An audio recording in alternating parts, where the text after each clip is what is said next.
প্রত্যাখ্যান করেছে। যারা কমিটি পেয়েছেন তারা দুমকি উপজেলা রান করতে চেয়েছিলেন কিন্তু পারেননি। লাস্ট পর্যন্ত আজকে দেখেছেন শত শত পুলিশ দিয়ে তারা দুমকিতে রান করতে চেয়েছিলেন কিন্তু তাও পারেনি।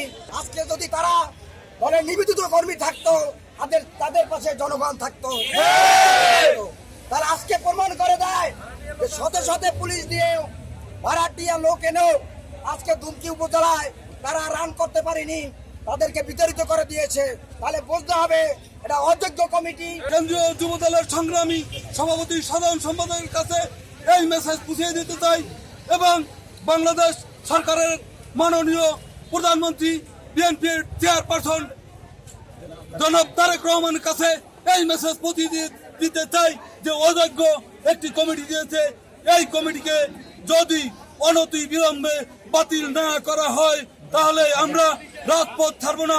এই বিতর্কিত কমিটি অযোগ্য কমিটি পুলিশের সহায়তায় তারা আজকে রাজপথে মিছিল নিয়ে আসার চেষ্টা করেছিল, সেটা আমরা প্রতিহত করেছি। এই জন্য আজকে আমরা মিষ্টি বিতরণ করেছি। কমিটির পদবঞ্চিত ব্যক্তিরা তারা আন্দোলন করে যাচ্ছিলেন, তারই পরিপ্রেক্ষিতে আজকে উভয় পক্ষ একই জায়গায় তারা অনুষ্ঠান করতে চেয়েছিল। সেই অনুষ্ঠানটি যাতে আইন শৃঙ্খলার অবনতি না হয় বা কোনো সহিংসতা না হয় সেই লক্ষ্যে আমরা পুলিশ মাঠে চেয়েছিলাম।